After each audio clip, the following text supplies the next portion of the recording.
माझे वडील वारले त्यावेळी म्हणजे माझ्यासाठी तर सर्वस्वच होते ते. तर ते गेल्यानंतर मला 100% सगळ्या गोष्टी ब्लँक झाल्या. सुखात आणि दुःखात तुम्ही सहभागी व्हावं. तात्या वारल्यात कळाल्यानंतर मी तो प्रसंग तुम्हाला म्हणजे एका छोट्या ह्याच्यात सांगतो की रात्रभर मी आणि पप्पा बोलत होतो. मी त्यांना झोप लागली नाही. दुसऱ्या दिवशी सकाळी मी झोपलो. ते नंतर दुपारी आम्ही TV बघत बसलो. म्हणजे आमचा नॉर्मल डे चालू होता हॉस्पिटलमध्ये. आणि त्याच्यानंतर मी जागा झाल्यानंतर मला म्हणजे तू जाऊन जरा फिरून यायचा, फ्रेश हो जा. मी स्कॅन करतो. म्हणजे तेवढा एक 10 मिनिटाच्या कालावधीमध्ये त्यांना तो स्ट्रोक बसला. त्यानंतर स्ट्रोकमध्ये त्यांचा मृत्यू झाला. मग ते सगळं ते चालू होती प्रक्रिया. त्यावेळी पप्पांना तिथून ICU मध्ये येऊन डिक्लेअर करायच्या आधी साहेब तिथं पोचले. म्हणजे अर्ध्या तासात. त्यावेळी ते मुरगुडमध्ये होते, मला नंतर कळालं.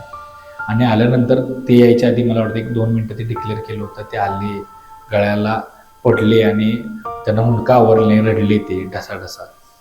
हे बघा साहेब, सगळ्या गोष्टी तुम्ही व्यक्त करू शकताय, पण ज्या माणसाच्या भावना आहेत त्या कधी ना कधी तरी बाहेर येतात. तात्या वारल्यानंतर मला एकही सेकंद माणसं भेटली नाहीत असं कधी झालं. म्हणजे ते 12-13 दिवस झाले, एकही म्हणजे सकाळी उठल्यापासून ते रात्री झोपेपर्यंत कंटिन्युअस माणसं येत होती भेटायला, सांत्वन करण्यासाठी. माणसं आली, तुमचं दुःख कमी झालं, इतकी माणसं मिळवलेली होती वडिलांनी. म्हणजे माझ्या पिढ्यानपिढ्या ही माणसं माझ्यासोबत आहेत साहेब. पैसे, प्रॉपर्टी, ॲसेट्स हा दुय्यम दर्जा माझ्यासाठी, पण सगळ्यात मोठं काय असेल तर ती माझ्यासाठी माणसं. पण माझं नातं राजकारणाच्या पलीकडे आहे. तो एक झोन होता की आपण ह्या राजकारणापासून लांब राहायचं. पण ज्यावेळी पाय ठेवला त्यावेळी पहिल्या दिवशी ठरवलं होतं, भले आपण चांगलं राहू दे, पण कुणाचं वाईट होत्याला वाचवलं तर आपल्याला समाधान. माझी इलेक्शनच मुळात वीरेंद्र भैया मंडलिक यांच्या विरोधात झाली. त्यांना मी पराभूत करून मी निवडून आलो. खूप साऱ्या गोष्टींमध्ये मला अडचणी आल्या.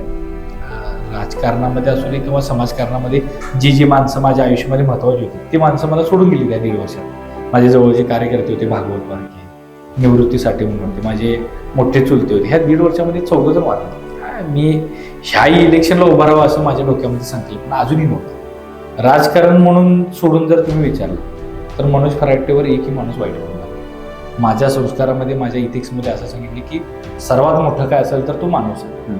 माणूस कुठला, जो तुझ्यासाठी, ज्यांना तुला मतदान केले, जे तुझ्यासाठी चांगले हित जपत, किंवा जो माणूस, ज्या माणसानं तुला राजकारणात असू दे, समाजकारणात असू दे, तुला पाठिंबा, त्या माणसाचं कल्याण करणं हा तुझा सर्वात मोठा धर्म आहे. अनुकंपाखाली नोकरी लागली तर दादा तुम्ही काम केला तर नोकरी, नाही केलं तर मग काय आबाजी गाडी दाबातच. निवडणुकीनंतर तुम्ही त्यांना पाड दाखवलं तर नक्कीच लोक तुम्हाला चांगल्या प्रकारे पाड दाखवतात. चांगल्या प्रकारे, हलका बिलकं नाही, चांगल्या प्रकारे पाड दाखवतात. पण विरोधी टीका करायला लागले. माझ्या आईवरती टीकाही झालेली आहे की 60-65 वर्षाची बाई जाऊन काय करणार आहे, काय नाही. असं त्या टीका मी धुतल्या पाहिजेत, त्या टीका मी पुसल्या पाहिजेत. कशातून? बोलण्यातून नाही, कामातून. आणि ते ठीक आहे, आता काय बोलायचं नाही म्हटलं तर हे तर मुद्दा काढायलाच पाहिजे. कामावर बोलू शकत नाही, संपर्कावर बोलू शकत नाही. आता हा मुद्दा काढला, त्यांचं काम आहे, ती करू देत, पण जनता चांगलं उत्तर देईल, त्याला काय अडचण. मला विजयाची खात्री आहे. त्यांच्याशी माझं नातं अतूट राहिलं. बघा, माझं नावातच मला सगळे भाऊ म्हणतात आणि मी 100% त्या नावाला पात्र राहून त्या लोकांशी तसं वागण्याचा 100% प्रयत्न करतो. म्हणायचं काय आहे की आपण केलेल्या कामांचा स्वतःला अभिमान पण वाटला पाहिजे. त्या कामांच्यामुळे आपल्याला लाज वाटली नाही की लोकांनी नोंद ठेवली पाहिजे. इतिहास घडवणारी माणसं नक्कीच हे करतात आणि मला वाटतं की त्याचा साक्षीदार तुम्ही व्हा. कारण की आज जो पॉडकास्ट झाला आहे, तुम्ही 5 वर्षानंतर बघितल्यानंतर तुम्ही परत बघायला आणि म्हणणार की मनोज फराटेने जे सांगितलं ते त्यानं सत्यात उतरून दाखवलं. दर्शक हो, नमस्कार. KK न्यूज मध्ये आपल्या सगळ्यांचं मनापासून स्वागत आहे. आगामी जिल्हा परिषद पंचायत समिती निवडणूक त्या पार्श्वभूमीवरती सुरू असलेली आपली ही चर्चा आणि त्या चर्चेच्या माध्यमातून आज बघायला गेलं तर आज आपण पोहोचलेलो आहे बोरवडे जिल्हा परिषद मतदारसंघामध्ये. मागील पंचवार्षिक मध्ये बघायला गेलं तर मनोजदादा फराटे यांनी या मतदारसंघाचे नेतृत्व केलेले आहे, या मतदारसंघामध्ये काम केलेलं आहे आणि त्या एकूण एक कामाचा जो काही लेखाजोखा आहे तो आपण त्यांच्याकडून जाणून घेणार आहे आणि आगामी जिल्हा परिषद निवडणुकीच्या माध्यमातून कशा पद्धतीने त्यांचं विजन आहे. बघायला गेलं तर आता या ठिकाणी महिला आरक्षण पडलेलं आहे. काकी या मतदारसंघातून आता उभा आहेत, पण नेतृत्व जे आहे ते पूर्णपणे मनोजदादांचं आहे आणि आपण या मुलाखतीच्या माध्यमातून त्यांच्यासोबत संवाद साधणार आहे. दादा, KK न्यूज मध्ये आपलं स्वागत आहे. नमस्कार. काय सांगाल, एकूण एक बघायला गेलं तर निवडणूक 8 ते 10 दिवसांवरती येऊन ठेपलेली आहे. जवळपास प्रचाराची आता उद्यापासून तुमचे शुभारंभ होतोय. मात्र फक्त निवडणूक डोळ्यासमोर ठेवून आपलं काम नाहीये. लोकांच्या मध्ये तुमचं जाणं आहे, भेटणं आहे, बोलणं आहे, ह्या सगळ्या गोष्टी आहेत.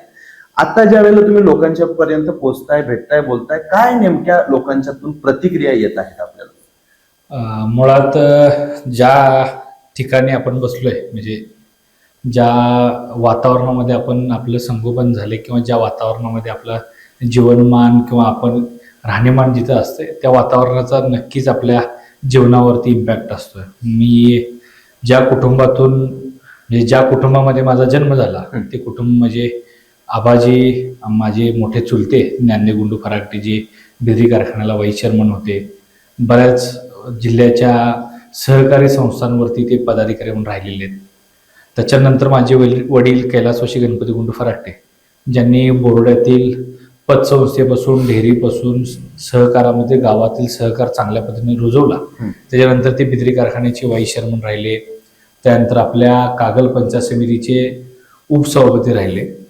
मग ह्या अशा जीवनपटामध्ये राहिलेल्या ह्या किंवा राजकीय भूमिका बजावलेल्या ह्या कुटुंबामध्ये माझा जन्म झाला.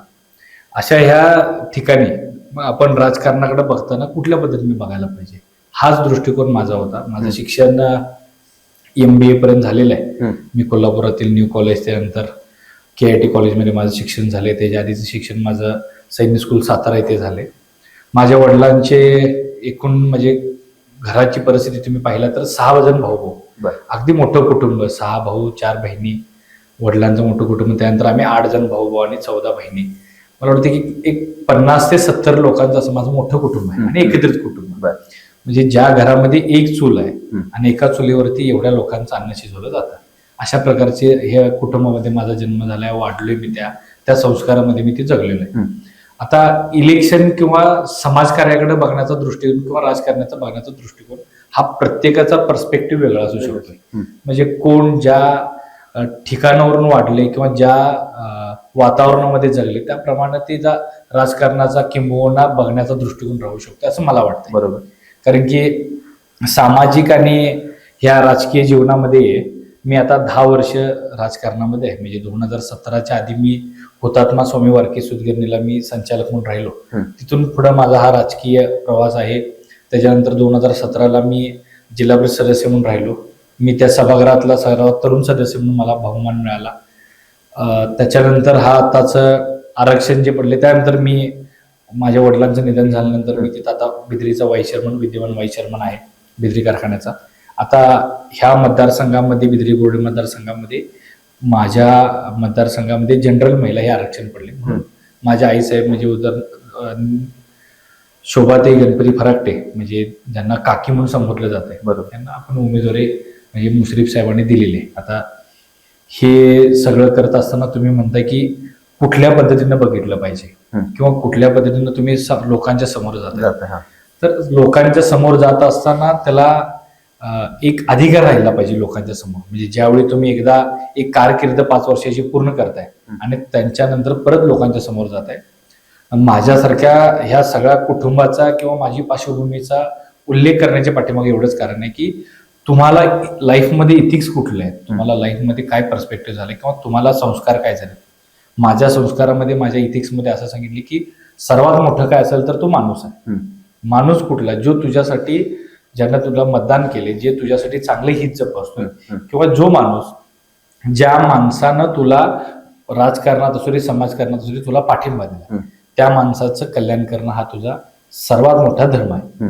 मग हे करत असताना तुम्ही 5 वर्ष लोकांची काम नाही केला किंवा लोकांच्या संपर्कात नाही राहिला, निवडणुकीनंतर तुम्ही त्यांना पाठ दाखवले, तर नक्कीच लोक तुम्हाला चांगल्या प्रकारे पाठ दाखवतात. चांगल्या प्रकारे, हलका बिलकं नाही, चांगल्या प्रकारे पाठ दाखवतात.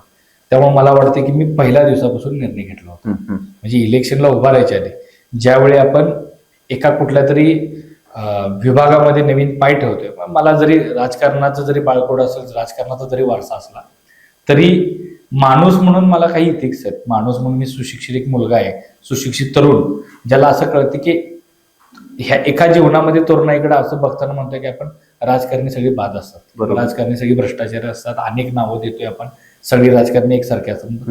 मी पण जरी वडील माझे राजकारणात असले तरी माझा पण दृष्टिकोन राजकारण्यांच्याकडे बघण्याचा तसाच होता. किंबहुना त्या राजकारणाचं काय आहे काय नाही, कारण की मी हॉस्टेल लाईफ जगलोय, घराकडे फार कमी होतं, त्यामुळे मला तो एक झोन होता की आपण ह्या राजकारणापासून लांब राहायचं. पण ज्यावेळी पाय ठेवला त्यावेळी पहिल्या दिवशी ठरवलं होतं, भले आपण चांगलं राहू दे पण कुणाचं वाईट होत्याला वाचवलं तर आपल्याला समाधान आहे. त्यामुळं पहिल्या दिवसापासून माझा हा असा मानस होता की माझी इलेक्शनच मुळात वीरेंद्र भैया मंडलिक यांच्या विरोधात झाली. बरोबर. त्यांना मी पराभूत करून मी निवडून आलो. 2017 ते 22 हा माझा कालखंड होता. त्यामध्ये कोविड आलं, त्याच्यानंतर बरीच संकट आली, म्हणते 2-3 वर्ष त्यात आलं. त्याच काळात माझं लग्न झालं. म्हणजे हे सगळं संसारिक आणि हे सगळं साकडं झालं सगळं. आपण काय आहे की तिथपर्यंत पोहोचताना मी पाठीमागे बघितलं तर मला समाधान वाटते की आपण 100% त्या पदाला न्याय देण्याचा आपण 100% प्रयत्न केलेला आहे. म्हणून ज्यावेळी मी मतदारसंघामध्ये जातोय मला मतदारसंघामध्ये आपुलकी मिळते. काय मतदारसंघामध्ये तुम्हाला दुसरं काय राहू दे पण 100% माणसांच्याकडनं आपुलकी मिळते. त्याच्या पाठीमागे कारण आहे, मी माणसातील माणुसकी म्हणून जो माणूस आपल्याकडे कामानिमित्त येईल, जो माणूस आपल्या संपर्कात येईल त्याच्याशी चांगलं नातं, घरगुती नातं आणि आपुलकीचं नातं जपण्याचं मी काम केलं. नाही, एका बाजूला जर का आपण बघितलं तर ज्या वेळेला आपण निवडून येतो, निवडून येण्याच्या अगोदर आपण बऱ्याचशा लोकांना हे दिलेलं असते, आश्वासन दिलेलं असते की मी हे करेन ते करेन, ह्या गोष्टी करेन, तुमच्याशी संपर्कात राहीन. पण खऱ्या अर्थानं बघायला गेलं 5 वर्षाची साहेब टर्म होती, त्यानंतर आता बघायला गेलं तर 4 वर्षाचा हा मध्ये गॅप पडला. 9 वर्ष साधारणतः, म्हणजे 9 वर्षांनंतर आता ह्या निवडणुका व्हायला लागल्या, तरी देखील तुमच्याकडे बघण्याचा जो दृष्टिकोन आहे तो म्हणजे संपर्कात असणारा माणूस.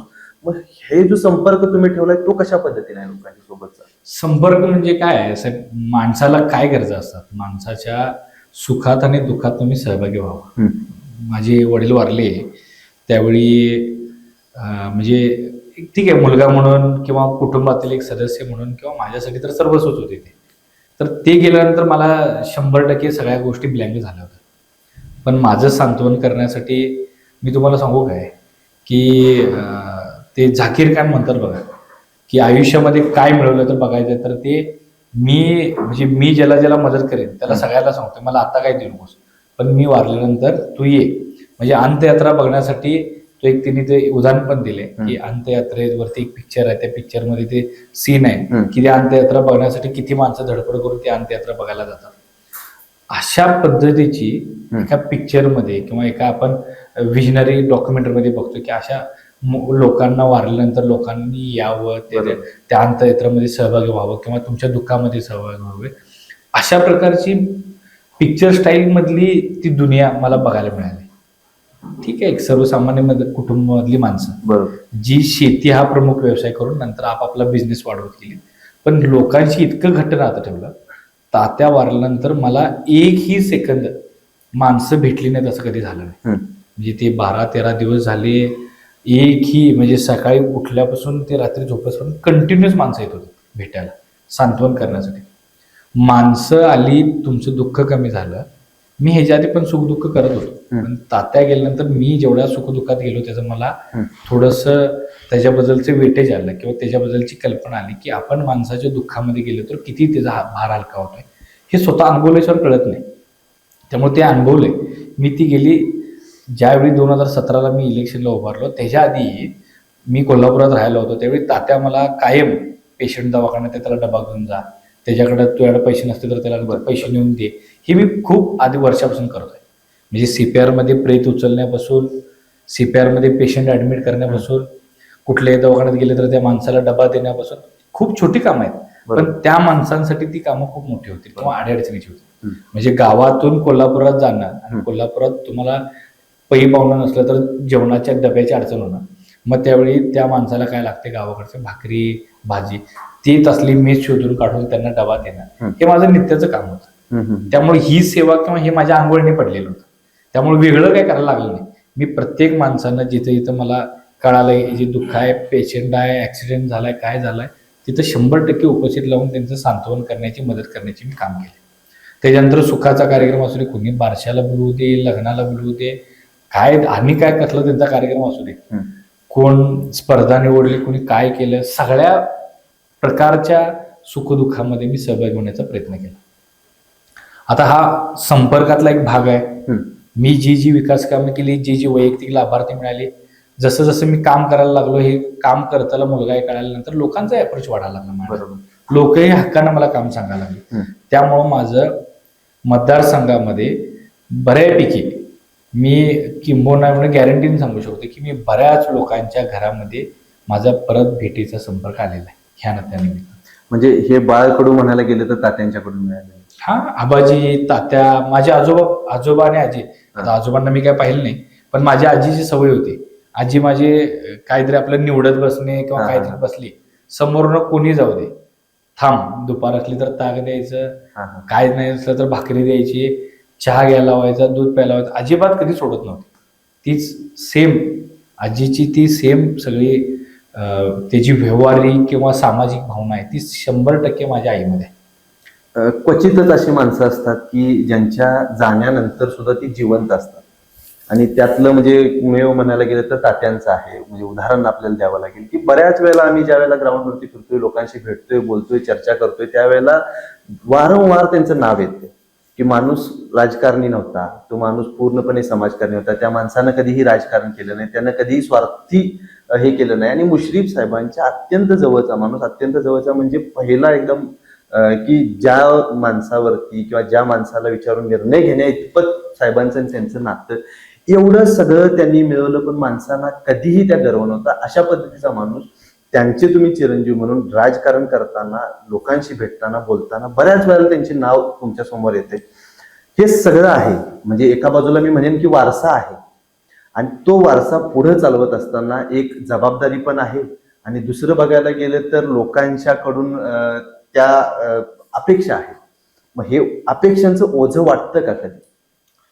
मी तुम्हाला सांगितलं मगाशी की 2017ला मी निवडणूक लढवायच्या आधी माझ्या डोक्यातल्या संकल्पना होत्या की आपण ह्या पदाला न्याय दिला पाहिजे.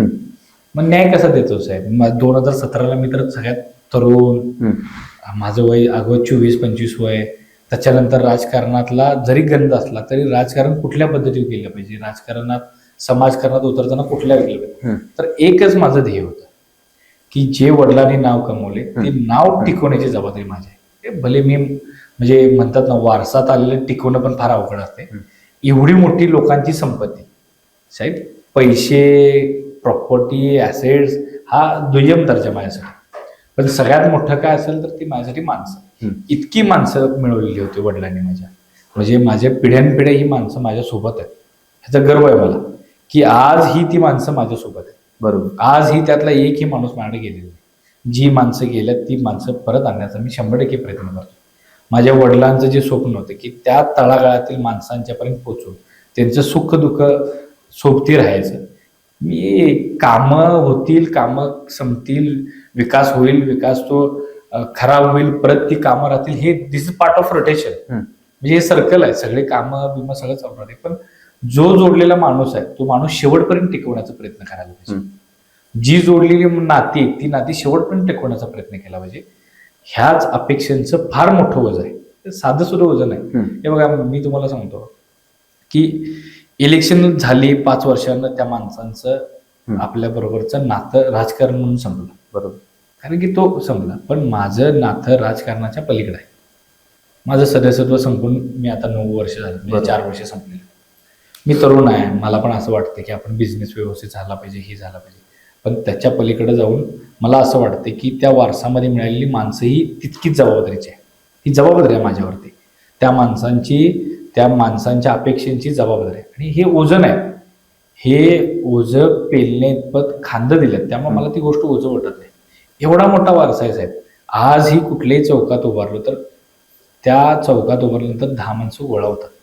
ती 10 माणसं कुठल्या बाकीच्या गोष्टी होत नाही, तर ती माणसं प्रेमानं गोळा होतात.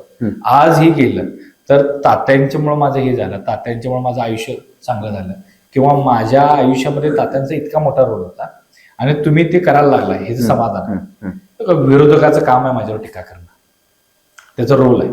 जसं चेसमध्ये प्रत्येकाचा फिक्स रोल असतो, तसा तो माझ्या अपोजिशनचा रोल आहे की त्यांनी माझ्यावरती करावं. पण आज ही तुम्ही मतदारसंघामध्ये फिरलाय, तुम्ही मतदारसंघामध्ये ग्राउंड रिपोर्ट्स केले, तुमचे न्यूज रिपोर्ट, तुम्हाला लक्षात येईल राजकारण म्हणून सोडून जर तुम्ही विचारलं तर मनोज फराटेवर एकही माणूस वाईट बोलला नाही. नाही, पण विरोधक टीका करायला लागले, तुम्ही त्याच्यावरती कुठलीही प्रत्यारोप नाही करत मी नाही तुम्हाला त्याच्यावर- सांगितलं त्यांचं काम आहे ते टीका करणं. हा, हा, हा. हे बघा, मी कधीही तुम्ही माझी भाषणं ऐका काय मी कधीच टीका करत नाही. मला असं वाटतंय की त्या टीकेपेक्षा मी काय करणार हे लोकांना चांगलं गेलं पाहिजे. मग तुमचं काय मत आहे? मग आता निवडणूक म्हणल्यावर आरोप प्रत्यारोप आले, होणार या सगळ्या की. गोष्टी, मग तुम्ही होणार. ह्या निवडणुकीकडे कुठल्या अँगल? हे बघा, मी जे टीका करतील त्या मी टीका नोट डाऊन करून ठेवत असतो. त्या टीका मी धुतल्या पाहिजेत, बरं. त्या टीका मी पुसल्या पाहिजेत. कशातून? बोलण्यातून नाही, कामातून. मी माझ्या मतदारसंघामधली जी कामं केली, जी संपर्क ठेवला, हे कुठल्या हितून किंवा कुठल्या गोष्टी नाही, ती माझी जबाबदारी म्हणून केली. मी कामं केली. मी कामाचा एकही पोस्ट कधी त्या गावामध्ये नेऊन डिजिटल लावला नाही किंवा त्या लोकांना सांगितलं नाही की मी हे काम केले, जरा माझे ऍडव्हर्टाईज करा. काय केलं नाही. आताच्या तर जीवनामध्ये इतकी मोठी ऍडव्हर्टाईजची गरज आहे. बरोबर. पण ते माझं कर्तव्य होतं, ते माझं जबाबदारी होती आणि त्या जबाबदारीतून 100% इतक्या मोठ्या लढाईतून मला विजय दिल्यानंतर ती तरी क्षुल्लक गोष्ट आहे एवढ्या लोकांच्या. हे बघा, मंडलिक साहेबांचा इतका मोठा वारसा, म्हणजे ज्यांचं कार्यकर्ता आम्ही पण राहिलेलो आहे आणि आज हे म्हणजे मंडलिक साहेबांना तो मान सन्मान वेगळाच आहे. पण त्यांच्यानंतर राजकीय घडामोडीनंतर आम्ही मुश्रीफ साहेबांसोबत राहिलो. पक्ष किंवा मुश्रीफ साहेबांचा गट स्थापनेपासून आजपर्यंत कुठल्याही प्रकारची आमच्यावर तीळ मात्र शंका घेण्यात आम्ही ठेवलं नाही. तुम्ही म्हटलं की तात्यांच्यावरती त्यांचा विश्वास होता किंवा तात्यांच्याबरोबरची ते नातं होतं. हेच नातं होतं की तो माणूस माझा इतका प्रामाणिक आहे की मी काही निर्णय घेतला तर तो माझ्यासोबत राहणार. मी चुकीचा निर्णय घेतला तरी माझ्यासोबत राहणार. आणि तात्यांचा स्वभाव स्पष्ट होता. बऱ्याच वेळा साहेबांशी खटके उडले, बऱ्याच वेळा साहेबांशी आबोला ठेवला तिने, पण तात्यांनी कदापि कुठल्याहीच गोष्टीत त्यांना नुकसान होईल असं कधी भूमिका ठेवली. मग तुम्ही तो व्हिडिओ बघितला असं सोशल मीडियातून बऱ्याच वेळा आला की तात्या वारलेत कळाल्यानंतर मी तो प्रसंग तुम्हाला म्हणजे एका छोट्या ह्याच्यात सांगतो की रात्रभर मी आणि पप्पा बोलत होतो. म्हणजे त्यांना झोप लागली नाही आणि दुसऱ्या दिवशी सकाळी मी झोपलो, ते नंतर दुपारी आम्ही टीव्ही बघत बसलो. म्हणजे आमचा नॉर्मल डे चालू होता हॉस्पिटलमध्ये. आणि त्याच्यानंतर मी जागा झाल्यानंतर मला म्हणजे तू जाऊन जरा फिरून यायचा, फ्रेश हो जा, मी स्कॅन करतो. म्हणजे तेवढा एक 10 मिनिटाच्या कालावधीमध्ये त्यांना तो स्ट्रोक बसला. त्यानंतर स्ट्रोकमध्ये त्यांचा मृत्यू झाला. मग ते सगळं ते चालू होती प्रक्रिया. त्यावेळी माझ्याजवळचं कोण आहे, मी कोणाला सांगू की डॉक्टरना सांगा काय लागलं तर करा. मी पहिला पण मुश्रीफ साहेबांना की साहेब पप्पा बोलणं झालं आणि डॉक्टरना तुम्ही फोन करा आणि काय ते विचारा.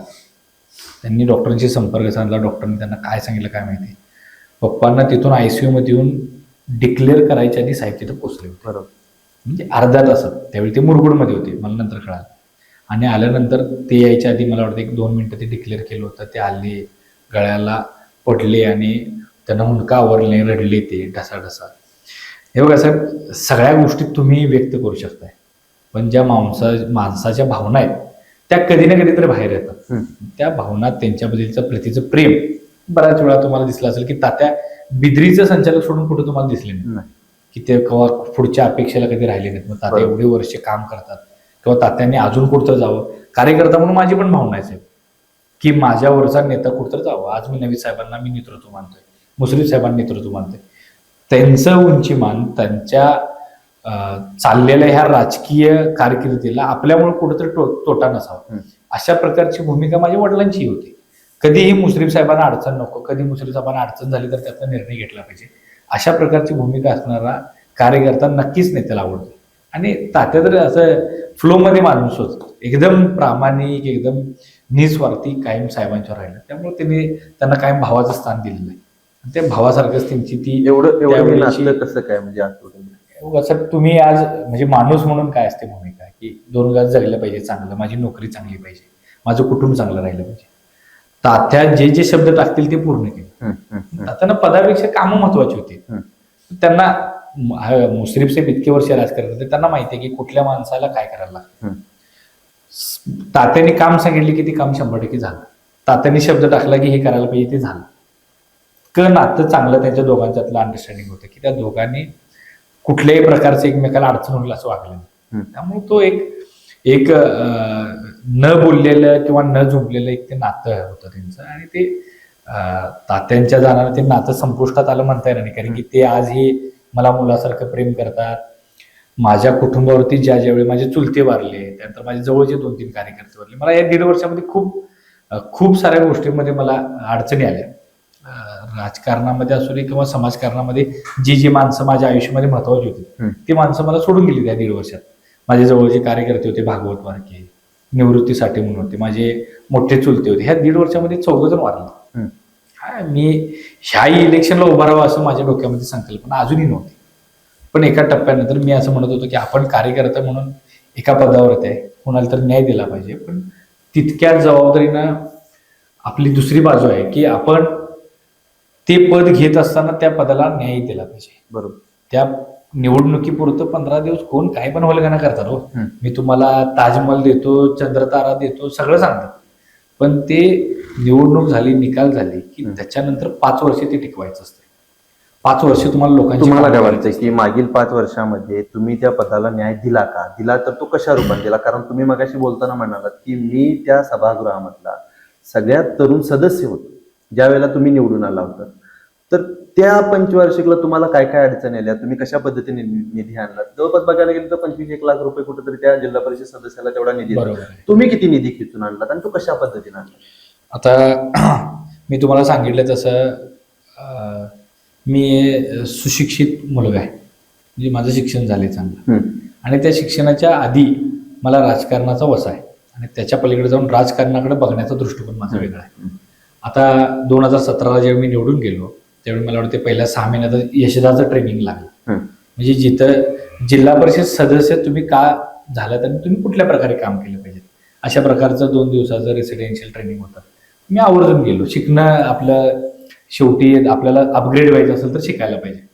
मग मी शिकायला गेल्यानंतर म्हणजे तिथे गेल्यानंतर ट्रेनिंगला तिथं बेसिक गोष्टी होत्या की तुम्ही तुमच्या मतदारसंघामध्ये कमतरता कुठल्या गोष्टी आहेत, अंगणवाडी, आरोग्यानंतर तुमच्या शिक्षणामधल्या कुठल्या गोष्टी आहेत, त्याच्यानंतर त्याच्या पुढे जाऊन तुम्ही रस्ते, गटर्स, म्हणजे बेसिक काय आहे तर बेसिक आरोग्य आणि शिक्षण अति महत्वाच्या गोष्टी. मी सगळ्यात फोकस त्या 2 गोष्टीवरती केला. मला जिल्हा परिषद सदस्य म्हणून काय केलं पाहिजे तर ह्या 2 गोष्टीवर फोकस केले पाहिजे. मला त्या दिवशी फर्स्ट टाइम क्लिक झालं. त्याच्या आधी मी बऱ्याच लोकांची भाषणं ऐकलेली, हे केले ते केले. मला असं वाटत होतं की आपण टार्गेट फक्त कोटीत निधी आणायचं एवढंच माझ्या डोक्यात होतं. काय पण करायचं आणि ते निधी आणायचं आणि लोकांची कामं करायची. मग सदस्य झाल्यानंतर कळालं तिथे गेल्यानंतर की 6 लाख रुपयेच फंड आहे, दलित वस्ती किंवा अजून कशाच्या निमित्तानं आणि 10-20 लाख रुपये होईल. आयला म्हणलं आपलं तर गणित फसलं. 30-40 लाख रुपये जरी झालं तरी कुठंतरी 1 कोटी रुपयाच्या आसपास, 2 कोटीच्या आसपास आपण 5 वर्षात जाऊ. बरोबर. आता काय करायचं म्हणलं, तेवढं काही शक्य नाही म्हणलं, काहीतरी करायला पाहिजे. मग आपण सुरुवातीला मी अंगणवाड्या माझ्या मतदारसंघामध्ये किती कमी आहेत काय, म्हणजे अंगणवाड्या नोंद किती आहेत आणि कमी किती आहेत. साखरेसारखं गाव जिथं 5 अंगणवाड्या आहेत तिथे एकही अंगणवाडी बांधली नव्हती. मी 4 अंगणवाड्या बांधून काढल्या. वाळवे, बोरवडे, बऱ्याच ठिकाणी जिथे इथं लागणार होतं अंगणवाडी, पाचणी, तिथं अंगणवाड्या बांधून पूर्ण केल्या. आता एकच अंगणवाडी दरवर्षी येत्या, पण थोडंसं मैत्रीचे संबंध, थोडेसे पाठलाग म्हणा कामांचा किंवा थोडंसं आपलं स्किल, मी त्या अधिकाऱ्यांच्यावर, त्या सभापतींच्या जवळ जाऊन ते आपलं कसं एखादं दुसरं एक्स्ट्रा येईल. आणि साहेब आमदार होते, आता मुस्लिमांचा कार्यकर्ता म्हटल्यावर जरा वेटेज वेगळंच होत. आणि पहिली 2.5 वर्ष आम्ही विरोधात, आम्ही त्यावेळी महाविकास आघाडी म्हणून होतो, त्यावेळी ते विरोधात होतो आम्ही सुरुवातीला. त्यामुळं विरोधात काम करण्याची संधी मिळाली, शिकायला मिळाली की विरोधात गेलं तर काय तिथं कोणच विचारत नाही. अंगणवाड्यांचा क्रम लावला, अंगणवाड्या बांधून काढायची सिस्टीम लावली. आरोग्यामध्ये काय काम करायचं तर आरोग्य केंद्र कुठं आहेत, कशा स्थितीत आहेत, दुरुस्ती कशी डीपीसीतनं पैसे आणू शकतोय, काय करू शकतोय. आणि त्याच्या पलीकडे जाऊन की मतदारसंघामध्ये प्राथमिक आरोग्य केंद्र म्हणजे PSC जे आहेत त्या PSC किती आहेत तर माझ्याकडं माझ्या मतदारसंघाला PSC अटॅच होती पिंपळगावची. दी पिंपळगावची PSC सगळ्यात जुनी PSC म्हणून कागल तालुक्यात ओळखली जाते. ती PSCची अवस्था बघितली तर त्याला काय नाही, मग सदस्य नेहमी सगळी करतात तसंच गेलो, एक 4-5 लाख रुपये लावले, तिथली दुरुस्ती केली, मला पण भारी वाटायला माणसाचं असं. पण त्याच्यानंतर कळालं की बाहेर ज्यावेळी बघितलं त्यावेळी कळालं की आपण फार कमी आहे, आपण कम्पॅरेटिव्हली बाकींपेक्षा फार कमी आहे. मग ती PSC तिथली निर्लिंगन करायचा प्रस्ताव दिला. 1-1.5 वर्ष पाठलाग करून ते निर्लिंगन केलं. त्यानंतर त्याचा प्रस्ताव दिला आणि नवीन PSC तिथं मंजूर झाली. एवढ्या वर्षामध्ये बऱ्याच सदस्यांनी प्रयत्न केला असेल, मला माहित नाही कुठल्या प्रकारे, पण त्या प्रयत्नाला यश मला आलं. ती निर्लिंगन केली आणि त्यानंतर ती मंजुरी झाली. आता त्याचं श्रेय घेण्यासाठी बऱ्याच जणांनी त्याचा श्रेयवाद घेतला, माझ्यामुळे झालं काय झालं तो त्यांचा प्रश्न. पण पीएससी निर्लिंगन करून प्रस्ताव पाठवण्याची पर्यंतची जबाबदारी माझी होती आणि ती मी केली. त्याच्यानंतर बिद्री आणि बोरोडे ह्या गावामध्ये पीएससी कुठं उघडायचे ह्याच्यावरती गेली 20-25 वर्षे वाद होता. तो वाद आम्ही संपुष्टात आणून बिद्री सारख्या ठिकाणी पीएससी उघडली जिथं लोकांची रोजची वर्दळ आहे. बोर्डामध्ये ते शक्य नव्हतं वर्दळ आणणं, त्या जी येणार आहेत तेवढ्यानंच. पण अचानकपणे कुठं लागलं तर ते आपण पीएससीला जवळच्या जाऊ शकतो, यासाठी आम्ही बिद्रीमध्ये पीएससी केली. आणि तो साहेब प्रस्ताव बिद्री बोर्डाचा वाद मिटवून बिद्रीला मंजूर करून ती पूर्णही झाली. आता 2 पीएससी एका सदस्याला काम करण्याची संधी मिळते, बरोबर, ह्याच्यापेक्षा मोठं भाग्य काय, ज्यामध्ये डिलिव्हरी फ्री होतात, जिथं ऑपरेशन्स फ्री होतात छोटी मोठी, जिथं दररोजच्या लागणाऱ्या आजारावरती सुविधा उपलब्ध आहेत, त्याच्यानंतर साप चावला काय चावला तिथं लसी उपलब्ध आहेत. म्हणजे प्राथमिक उपचार करण्याच्या सगळ्या सोयी तिथं आहेत. डॉक्टर्स नसले डॉक्टर्स आणायचे, आरोग्य केंद्रावरची रिपेअरी असू दे तिथं डॉक्टर्स नसले, नर्स नसले, एचएन नसल्या, त्यांना आणायचं, त्यांना तिथं रुजू करायचं. खूप छोटी मोठी कामं. वैयक्तिक लाभार्थी आता बघा, उदाहरणार्थ कडबाकुटी एका सदस्याला 2 ते 3 मिळतात, बरोबर. तर माझ्या कडबाकुटीची यादी मला वाटते 170 ते 180च्या वर आहे. 5 वर्ष. 5 वर्ष म्हणजे थोडी राहिलीच असेल, पण त्याच्यापेक्षा जास्त असणार. पण माझ्याकडे जेवढी नोंद आहे तेवढी 170-180. काय आहे, लाभ दिला महत्वाचं नाही, मी ते काम केलं महत्वाचं. किती रुपयाचा लाभ आहे किंवा कुठल्या माणसाला लाभ हा महत्वाचा नाही. हे बघा, मला मतदान केलं 13,500 लोकांनी. मतदारसंघात लोक आहेत त्यावेळी मतदान होतं 48,000. मतदान झालं 36-38,000 मतदान झालं, म्हणजे 46-47,000 मतदान. सगळ्या लोकांचं मी काम करू शकत नाही, सगळ्या लोकांच्यापर्यंत मी पोचू शकत नाही, सगळ्या लोकांना मी खुश ठेवू शकत नाही. पण जितकी कामं होतात, म्हणजे जर बाकीची लोक 3 करत असेल तर मी कसं 300 करेन, माझा हा प्रयत्न होता. त्यामुळं कामाची पद्धत आणि कामाचा हा दररोजचा सगळा शेड्यूल अगदी काटेकोरपणे मला जेवढं जमतं तेवढं 100% मी प्रयत्न केलेला आहे. आणि चांगल्या भावनेनं सगळ्यात महत्वाचं, म्हणजे त्याच्या पाठीमागची कुठलीही ह्याला अडचण होईल त्याला अडचण होईल त्याला अडचण होईल अशा प्रकारची भूमिका कधीच नसते माझी. माझ्या गावामध्ये ज्योतिबाचं मंदिर आहे, त्याला ब वर्ग दर्जा घेण्यासाठी मी पहिला क वर्ग केलं, साहेबांनी क वर्गामधून निधी दिला, लगेच आम्ही ब वर्गाचा प्रस्ताव केला आणि ते ब वर्ग आम्ही मंदिर करून घेतलं. 2 कोटी त्याला निधी आला, मुश्रीफ साहेबांनी त्याला सहकार्य केलेलं होतं सगळं. त्यानंतर निडोरी झालं, आमचे तिथले नेते देवानंद पाटील आहेत, त्यांचे सगळे सहकार्य आहेत, त्यांनी तिथलं ब वर्ग करण्यासाठी प्रस्ताव दिला, ते करून घेतलं. त्यानंतर माझे मित्र आहेत पिराजोडीचे सरपंच सुभाष भोसले, त्यांनी तिथं ब वर्गाचा प्रस्ताव दिला, ते झालं. त्यानंतर उंदरवाडी गाव आहे, उंदरवाडी गावामध्ये ब वर्गाचा प्रस्ताव घेतला, ते झालं. माझ्या कारकिर्दीमध्ये 4 गावं ब वर्ग दर्शित झाला, तिथं त्या गावांना दर्जा दिल्यानंतर 2-2 कोटी रुपये निधी लागला. आता त्याच्यानंतरचा पुढचा निधी लागला. आता मी म्हणत नाही की 2 कोटी माझ्यामुळे लागला, पण ते 2 कोटी मिळवण्यासाठी, ब वर्ग दर्जा मिळवण्यासाठी क वर्ग दर्जा बेलोळी बुद्रुक मधलं दत्त मंदिर, जिथं इतकी मोठी श्रद्धाळू आहेत लोक त्या दत्त मंदिरासाठी, त्या दत्त मंदिरला क वर्ग दर्जा दिल्यानंतर त्याला जाणारा रस्ता असू दे, तिथलं सुखसुविधा पोहोचण्यासाठी असू दे, म्हणजे तुम्ही 40-50 लाख रुपये खर्च करू शकताय, त्यासाठी तो क्रायटेरिया आहे की क वर्गात आले की इतके पैसे लागतात. ते करण्यासाठी मी जी कामं करायला लागतात, चौक सुशोभीकरण असू देत जिथे इथे लागतात, तिथं हायमास्ट लाईट्स असू देत, त्यातर ती नवीनच कॉन्सेप्ट आलेली आहे, हायमास्ट लाईट असू देत. आणि माझ्या मागासवर्गीय बांधवांसाठी ज्या ज्या योजना आहेत, म्हणजे मग त्या वैयक्तिक असू द्यात, त्याच्यानंतर रस्ते विकास असू द्यात, त्याच्यानंतर आपलं समाज मंदिर बांधण्याचं असू द्यात, रिपेरी करण्याचं असू द्यात, माझी त्यावेळी तर 17 गाव होती. 17 गावात 17 ठिकाणी कसा निधी पोहोचेल मागासवर्गीय ठिकाणी मी 100% प्रयत्न केला. माझं बोरोडे गाव 5,000च्या लोकसंख्येच्या वर येते, नागरी सुविधेमध्ये येते. सगळ्यात जास्त कागद तालुक्यामध्ये नागरी सुविधेचे पैसे मी खर्च निधी आणलेला आहे. म्हणायचं काय आहे की आपण केलेल्या कामांचा स्वतःला अभिमान पण वाटला पाहिजे, त्या कामांच्यामुळे आपल्याला लाज वाटली नाही पाहिजे. बघा, कामं संपून 4 वर्ष झाले, बऱ्याच कामांचे विसर पडला असेल लोकांना किंवा काय झालं असेल. त्यानंतर मुश्रीफ साहेब ग्रामविकास मंत्री झाले होते, सगळं चकाचक करून टाकलं साहेबांनी, जलजीवन मिशनची आणली कामं.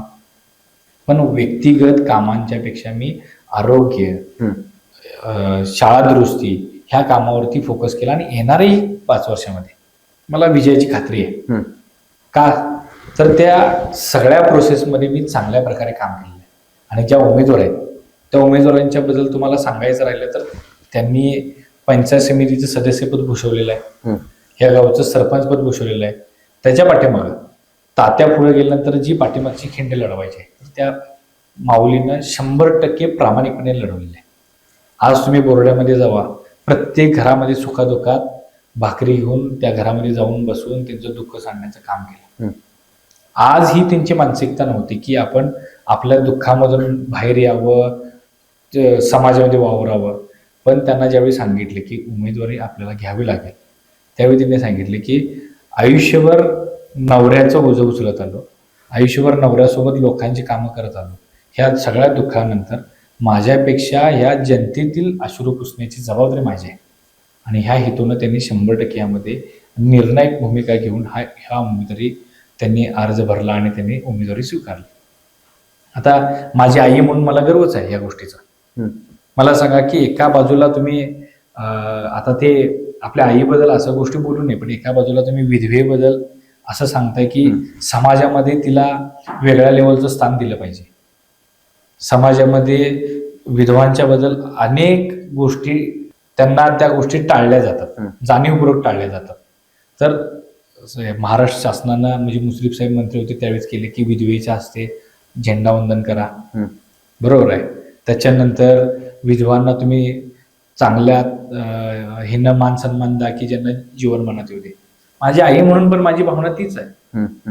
ज्या माणसानं सगळी उभे आयुष्य लोकांसाठी घातलं, ज्या माऊलीनं म्हणजे ज्या मातोश्रीनं माझा त्यांच्या पाठीमागचा जो डोलारा सगळा सांभाळला, तिला आज त्या दुःखामधून बाहेर काढण्यासाठी दुःखामधून तसंच न ठेवता जी भूमिका तुझ्या आयुष्यभर राहिली तीच भूमिका आता तू करावीस म्हणून मुलगा म्हणून माझं कर्तव्य आहे तिला साथ देणं. कुठंतरी त्या गोष्टीवरती टीका होते, ह्या टीकेकडे तुम्ही कसं बघता? नाही बघा, टीका होऊ दे नाही होऊ दे, टीका करतील नाही करतील, तो काय म्हणतात तो त्यांचा स्टँडर्ड, त्यांच्या उंचीमानाचा त्यांचा फरक म्हणजे त्यांच्या विचारांचा.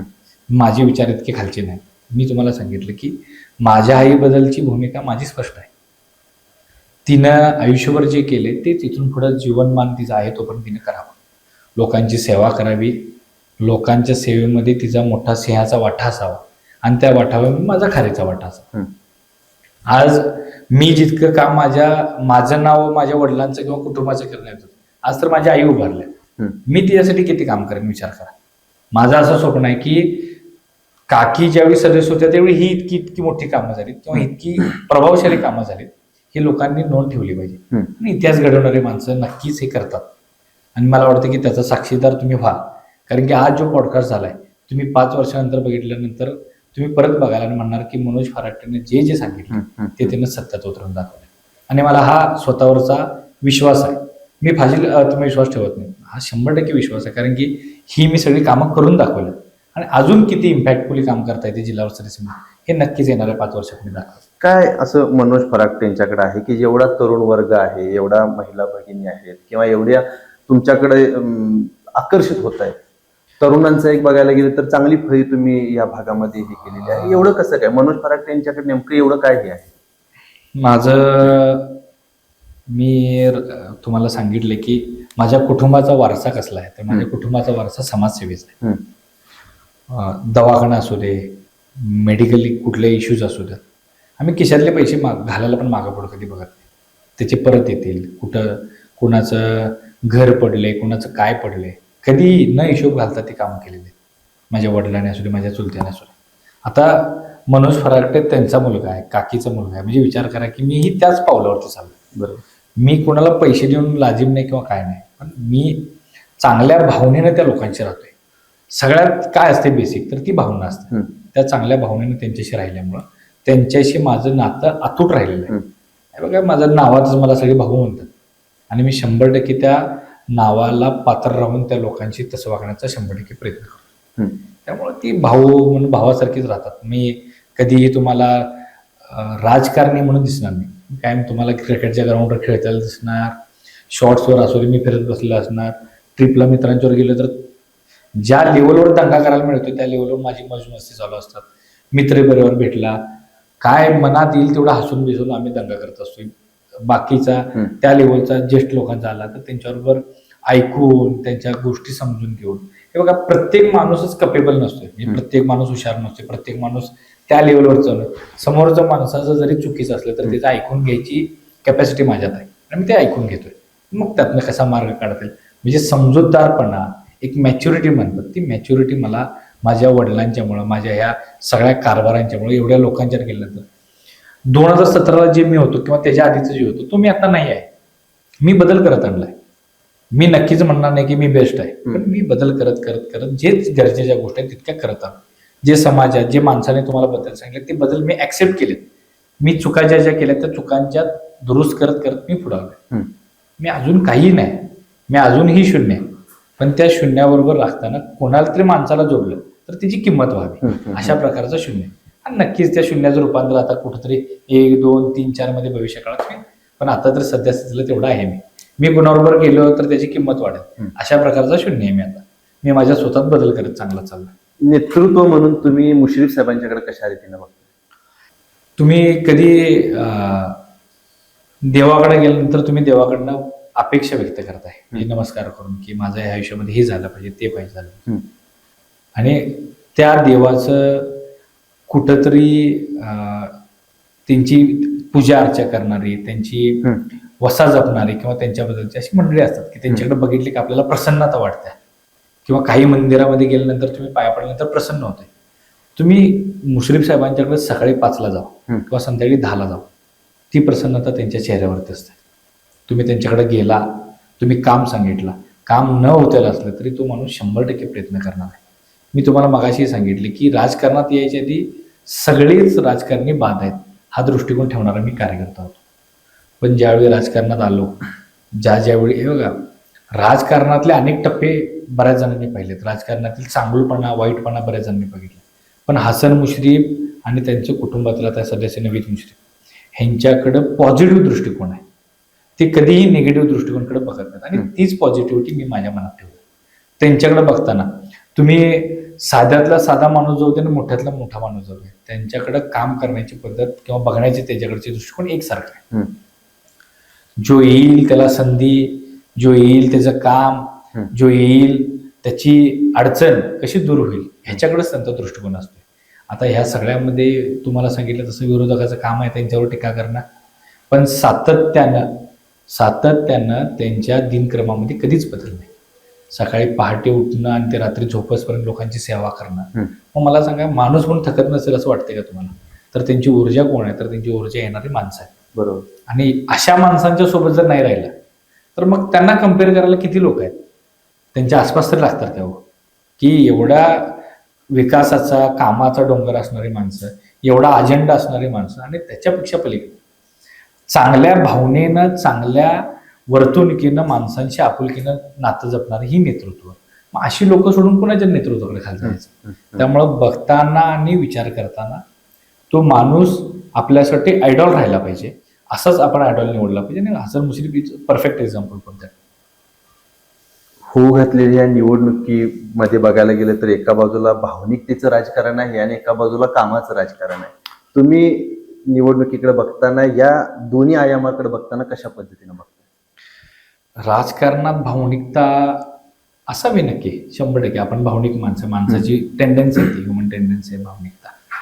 मला वाटतं की 15 दिवस झाल्यानंतर आपल्याला जे राजकारणाचे कामं करावं लागतात आणि लोक विचार करतात आपल्या संपर्कातला माणूस कोण आहे, आपली कामं कोण करणार आहे, आणि निवडणूक झाल्यानंतर माझ्यासाठी उभा कोण राहणार आहे.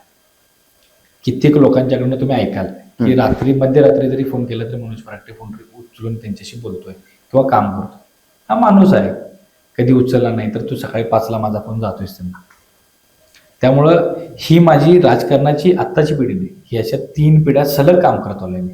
म्हणजे माझ्या पाठीमागच्या 2 पिढ्या तर माझ्यापेक्षा भारीच होत्या, पण त्या एकसारख्या काम करत आलेल्या. मी कुणाच्या वारशाचा मी कधी त्याचा गुणगान गात, माझ्या वारशानं कर्तृत्व करून दाखवलेलं आहे. आणि ह्या कर्तृत्वामध्ये मी फक्त त्या कर्तृत्वाची तिरा किंवा ते कर्तृत्व माझ्या खांद्यावरती घेऊन फक्त चाललो. आणि टीका आणि हा पाठ फार नेग्लिजिबल आहे माझ्यासाठी. मी तिकडं अजिबात कुठल्याही प्रकारचं बघत नाही, त्याच्याकडे माझं ढुंकूनही लक्ष नसते. काय आता माझ्या आईच्या वयावरती बोलत असतील किंवा माझ्या आईवरती बोलतील की म्हणजे असं ऐकायला पण मिळाले मला. आता काय सत्य आहे काय नाही, माझ्या आईवरती टीकाही झालेली आहे की 60-65 वर्षाची बाई जाऊन काय करणार आहे काय नाही. असं मला वाटतं जनता त्याचं उत्तर चांगलं देईल, काय अडचण नाही त्याची. नाही, एका बाजूला बोलायचं झालं तर सगळं मनोज फराटे नका. आता बिद्रीचं वाईस चेअरमन हे माझ्या वडिलांच्या मृत्यूनंतर आलं. मला काय ते निवडणुकीमध्ये मी उभारलो होतो.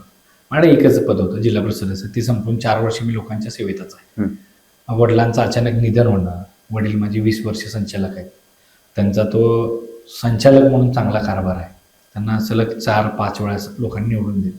त्यांचा अचानक मृत्यू होणं, मग भावनिकतेनं ते मला पद देणं, कारण की मी त्याच्या आधी कामं करून दाखवलेले आहेत, त्यामुळे नेत्यांचा विश्वास होता म्हणून मला पद दिलं.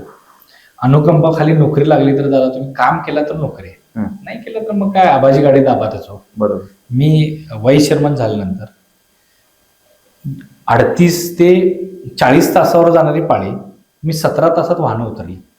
ह्या वर्षीचं बिद्रीचं रेकॉर्ड तुम्ही चेक करून बघा. बिद्री कारखान्यामध्ये 6 महिन्यात मी आल्यानंतर सगळं संचालक मंडळांना सोबत घेऊन, चेअरमन साहेबांना सोबत घेऊन आम्ही ते RFID कार्ड काढलं. ते कार्ड जे म्हणजे ते फास्टॅग सारखं आहे, आल्यानंतर टोकन जनरेट होणं, मधी विधी वाहनं घालणारे थांबलीत, 18 तासाच्या आत वाहन उतरते म्हणजे आल्यानंतर. आणि हे पहिलं वर्ष आहे, जे पहिलं वर्ष माझा अंदाज आहे की 98 ते 99% सक्सेस रेशो. मग तुम्ही अनुकंपाखाली नोकरीचं बघणार आहे काय कार्य बघणार आहे माझं. आणि राहिलं मनोज फराटेच का, तर मनोज फराटेच्या पाठीमागे कर्तृत्वाचा वारसा आहे. आणि जे कर्तृत्व त्यांनी करून दाखवलं ते मी ह्या 8-10 वर्षामध्ये त्याचं मी रूपांतर कामातनं लोकांच्या समोर दाखवलेलं आहे. त्यामुळे ही टीका मला वाटते विरोधकांचं काम आहे. माझ्या गटातील किंवा माझ्या सोबतची माणसं म्हणणार ही टीका विरोधकांचं काम आहे. आणि ते ठीक आहे, आता काय बोलायचं नाही म्हटलं तर हे तर मुद्दा काढायलाच पाहिजे की कामावर बोलू शकत नाहीत, संपर्कावर बोलू शकत नाहीत. आता हा मुद्दा काढला, त्यांचं काम आहे, ती करू देत, पण जनता चांगलं उत्तर देईल त्याला, काय अडचण.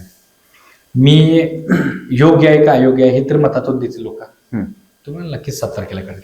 या सगळ्या गोष्टी आहेत. आता निवडणूक लागलेली आहे, निवडणुकीच्या पार्श्वभूमीवरती लोकांना आव्हान काय करायला? मी माझ्या मायबाप जनतेला एवढंच आवाहन करेन की मी आपल्यासमोर एक जिल्हा परिषद सदस्य म्हणून आतापर्यंत आलेलो आहे. त्याच्यानंतर माझी कारकीर्द संपूर्ण मी आपल्या संपर्कात आहे. आता बिद्री कारखान्याचा वाईस चेअरमन आहे, त्या कामानिमित्ताने मी तुमच्या संपर्कात आहे. दररोज तुमच्या संपर्कात असणारा, दररोज तुमच्या सुखदुःखात तुमच्या सोबत राहणारा असा मी एक साधा कार्यकर्ता आहे, जो मुश्रीफ साहेबांच्या वरती तुमच्यावरती अतोनात प्रयत्न करतोय. आता तर आपल्या 3 पार्ट्या एकत्र आहेत, मग मुश्रीफ साहेब, समरजित घाडगे साहेब आणि संजय बाबा साहेब, जे सत्तेतील 3ही घटक आहेत. नक्कीच ह्या मतदारसंघाचा अजून चांगल्या प्रकारे विकास पाहिजे असेल, अजून चांगल्या प्रकारे लोकप्रतिनिधी म्हणून तुम्हाला मला पाहायचं असेल, माझी आई झाली तर त्या आत्मीयतेनं तिचं नाव जपण्यासाठी मी अजून डबल स्पीडनं काम करणार आहे. त्यामुळं माझ्या मतदारसंघामध्ये माता भगिनींना, माझ्या मतदारसंघातील सगळ्या महिलांना माझी विनंती आहे की ही आई आहे, मी तुमच्या सगळ्यांच्यात बघितलेली आहे. मी बऱ्याच घरामध्ये गेल्यानंतर मला माझ्या माया दाखवलेल्या आहे, बऱ्याच घरामध्ये तुम्ही मला मान सन्मान दिलेला आहे. ही आई मी तुमच्यात बघितलेली आहे. आणि एका ही मुलग्याची हक आहे की त्या आईसाठी मी झटणार आहे, आणि त्या आईचं कर्तृत्व सिद्ध करण्याची ही मला वेळ संधी आलेली आहे. तिच्यावरती कुठल्या प्रकारचं कोण आरोप करत आहे किंवा काय करत आहे ह्याच्याकडे मी कधीच बघणार नाही. पण माझ्या मतदारसंघामधील लोकांना माझं आव्हान आहे की तिला मतदान द्या, मी तुमचं हे ऋण आयुष्यभर फेडत राहीन कामातून, एवढाच मी तुम्हाला शब्द देऊ शकतो. खरं बघायला गेलं तर मी आजपर्यंत काम करत आलेलो आहे, इथून पुढे देखील काम करत राहणार आहे, आणि माझं जे काही कर्तृत्व आहे ते मी सिद्ध केलेलं आहे. आजपर्यंत कर्तृत्व सिद्ध करण्यासाठी मी कुठं कमी पडलेलो नाही. लोकांचा कुठला फोन आला तर त्या प्रत्येक फोनला रात्री अपरात्री जाऊन मदतीला मी उभा राहिलेलो आहे, आणि ती मदत मी वारंवार आजपर्यंत करत आलेलो आहे, आणि इथून पुढे देखील करत राहणार आहे. अशा पद्धतीचं मत मनोजदादांनी आपल्यासोबत बोलताना व्यक्त केलेलं आहे. केकेबी चॅनलच्या माध्यमातून घेतलेली आपली ही मुलाखत, त्या मुलाखतीच्या माध्यमातून जाणून घेतलेले यांचं हे पूर्णपणे व्हिजन होतं. तर तुर्तास तरी या व्हिडिओसह मी इथं थांबतोय. तुम्हाला ही मुलाखत कशा पद्धतीने वाटली हे आम्हाला कमेंट करून जरूर कळवा. केकेबी चॅनलसाठी कॅमेरामन सचिन वारेकर यांच्यासह मी अभिजित. धन्यवाद.